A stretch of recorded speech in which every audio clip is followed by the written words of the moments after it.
I'm about to break a table. And it's okay, you might as well put on your bulletproof if you're going to be allergic to that. But see this table, we need to break it. Okay? Compassion is not love. Neither is it the butterflies you feel in your belly. They might look alike. I mean, compassion might even be found inside of love, but there is a thin line. And the earlier we realize that as good people, above all as Christians, the better for us. I love that the Lord is pushing me towards talking about here on this channel in 2026. I'm mostly gearing towards emotional regulation. And listen, I'm here for all of that because I think that's one thing we need to hammer more on as Christians. Hi, I'm Kelly Martins. I'm the girl God healed. You're welcome to my channel. If this is your first time, please do consider subscribing. Here we're all about everything that makes us a better person, supposed to the glory of the name of the Lord. Okay, let's get right into this video. If you're a returning subscriber, you already know how I feel about you. Thank you so much for always coming back. I was recently having a conversation with someone I really appreciate so much and really look up to, right? And then he put a name to something that I have always known, but it didn't quite dawn on me as much as it did on that day because I knew it, but I wasn't able to put a name on it. He said, "This is the problem with we good people. We often do not know how to differentiate between love and compassion. And then we end up making things that are meant to be our projects, our prison and burdens." Now, this hit. I mean, it hit differently because I think I've always known this, but I didn't quite know the name to attach to it. And so it became a revelation to me beyond knowledge. And I'm going to explain that in this video. You meet someone and then they are going through something and then they share it with you, and for some reason you feel, oh, I actually can help this person. I mean, why not? We are Christ lights. We are meant to be like Christ. We are meant to do the things that Christ does, right? So you feel, oh, I can help this person, I can heal this person, I can guide this person. And for some reason, giving it time beyond helping this person, we eventually catch feelings. And this, I'm saying, goes beyond being just about romantic relationships. It could be friendships. Funny enough, sometimes people that we are meant to just meet just once in our lifetime, we often meet them and then we think of them being acquaintances, and then eventually from being acquaintances they eventually graduate to becoming friends, and from friends they graduate even more, and then we end up giving people access to our lives, our hearts, our souls, much more than we are expected to give. Do not also get me wrong, compassion is holy, compassion is Christ-like. We are expected to be compassionate. Even scripture recorded, I think in Matthew 9, that when Jesus saw the multitude, he was moved with compassion. If you also read many miracles that Jesus did, you would realize that one thing is certain. He will often be moved with compassion, and then he would heal them, he would help them, he would deliver them. But notice something. Scripture recorded that Jesus was moved. He was not emotionally adopted. Scripture recorded that Jesus healed people and still went home. He did not carry them home.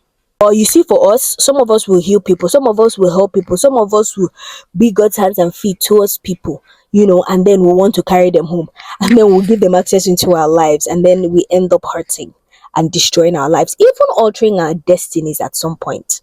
And that, I really think, is crazy and dangerous. And guess what? Ab initio, our intentions are right, which is compassion. But then somewhere along the line, we catch feelings. We get connected beyond what we are expected to. We start calling them off. We start checking up often. The feelings and emotions goes beyond just compassion. And then there's butterflies in our bellies. And then we want much more. And then our minds and imaginations begin to go wild and beyond just what it should have been on a normal day.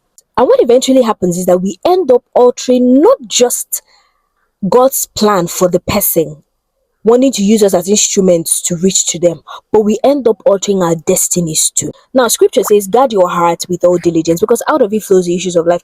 Scripture did not say expose your heart. It did not say over explain yourself. It just said guard it. And mind you, many times in the Bible, after Jesus has done miracles, has been seen in the crowd, scripture explained that Jesus would often withdraw from the world, from the crowd. And that made a lot of sense to me. That stood out, quite frankly, for me. It is not everyone who needs help, needs access. There is also a difference between help and access. Oh God. I don't know who this is for, but I believe that the person it is for would see it and would understand it beyond just seeing it. Even Jesus observed and needed boundaries. When he took 3 of his guys to go and pray, 3 out of the other 12, right? Yeah. And eventually got to a point where he asked them to stay there while he goes further. That should speak volumes to you. We also really need to learn to stop blaming God for emotional decisions we make that eventually end up not turning out right. And there's the funny thing.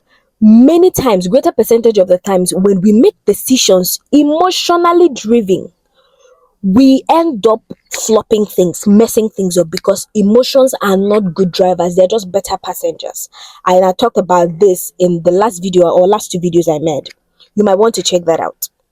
So please, God is not telling you to marry them because you felt bad about the experiences in their lives. God is not telling you, oh, wife them, husband them, date them, or even make them your friends because, oh, you felt attached and connected to them. Please, let's learn to set boundaries. And please listen to the truth that can change your life. You can love without rescuing them. You can help without sacrificing yourself. And you can also be compassionate and do God's will without confusing it for commitment.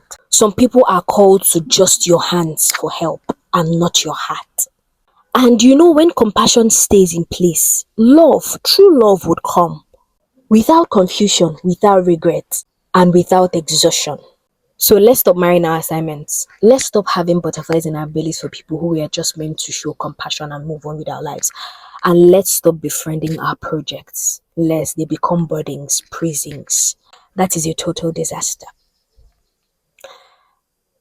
Butterflies are really amazing. Also, do not get me wrong on that. And I feel like God even wants us to feel butterflies, but root for butterflies that comes from God. They would bring you peace. But you see the butterflies that comes from trauma, they'll bring you anxiety. One will excite you and the other one will exhaust you. And here's how you know the difference. The love story would begin with, Lord, please fix me. And that right there is not romance, it is renovation. Please, let's stop making this mistake. That's pretty much it for this video. I mean, my phone kept heating up. The weather is so hot, if you can tell. And I had to continue doing this video because I needed to make this video. And I hope you were able to pick out something. Go ahead and share with me in the comment what stood out for you. Yeah, I would really love to hear that. Like this video if it blessed you, and please do subscribe if you have not. Share this video. It's a very important message. Share and be an instrument to God's hands. Have compassion and don't catch feelings. Have compassion and share this video. I'll see you in my next video. Bye. Peace.